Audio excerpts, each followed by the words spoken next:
ഞാൻ ഓഫീസിൽ പോവാണേ. Okay have A good day. എൻ്റെ ഈ ബട്ടൺസ് കിട്ടിക്കോടി. അയ്യോ ഇനിയിപ്പോ എന്ത് ചെയ്യും? ഒരു പുതിയ ഷർട്ട് എടുത്തത്. ഇത് വേറെ ഷർട്ട് ഇല്ലല്ലോ, വല്ല വാഷിംഗ് മെഷീനിൽ ഇട്ടിരിക്കല്ലേ, അലക്കാൻ ഇട്ടിരിക്കല്ലേ. ഷോ കഷ്ടം. ഇതെന്താ എങ്ങനെയൊക്കെ കാണിക്കുന്നത്? ഇത് നിനക്ക് തന്നെ ഒന്നും മനസ്സിലാകാത്തേ.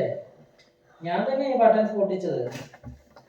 നീയല്ലേ പറയാറ് ഞാൻ റൊമാൻറ്റിക് അല്ല എന്ന്.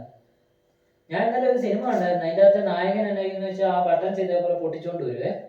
എന്നിട്ട് നായികയായിട്ട് ഭയങ്കര എന്നാ അടിപൊളി റൊമാൻറ്റിക് സീൻസ് ആണെന്നറിയാം, നമ്മളിങ്ങനെ കണ്ടിരുന്ന് പോകും. എന്നാ ക്ലോസ് മൊമെന്റ്സ് ആണെന്നറിയാം. സൂപ്പറായിരുന്നു. അതുപോലെ റൊമാൻറ്റിക് ചെയ്യാൻ വേണ്ടി ഞാൻ ചെയ്തല്ലേ. എന്റെ ഈശ്വര, രാവിലെ തന്നെ ബട്ടനും പൊട്ടിച്ചോണ്ട് വന്നിരിക്കുന്നു. ആട്ടെ, ഏത് ഫിലിമാ കണ്ടത്? ഇനി അതൊരു പഴയ സിനിമയായിരുന്നു.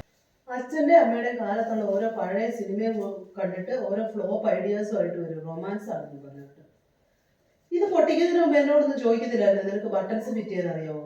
ഇതെന്നാ ചോദിക്കാനാ സൂര്യ? ഇതെല്ലാവർക്കും അറിയാവുന്ന കാര്യമല്ലേ, ഷർട്ടിൽ ബട്ടൺസ് ഫിറ്റ് ചെയ്യുന്നത് എങ്ങനെയാന്നൊക്കെ. എനിക്കൊന്നും അറിഞ്ഞൂടാ ബട്ടൺസ് ഫിറ്റ് ചെയ്യാൻ. ഷർട്ടിന്റെ ബട്ടൺസ് ഫിറ്റ് ചെയ്യാൻ അറിയത്തില്ലേ? എനിക്കൊന്നും അറിയത്തില്ല. രാവിലെ ഇറങ്ങിക്കോളും ഓരോ തലവേദനയായിട്ട് ഷർട്ടും പൊട്ടിച്ചോണ്ട്. ഈശ്വര, ഞാനിനി എങ്ങനെ ഷർട്ടിന് ബട്ടൺസ് വെക്കും? ഞാൻ ഓഫീസിൽ പോകും.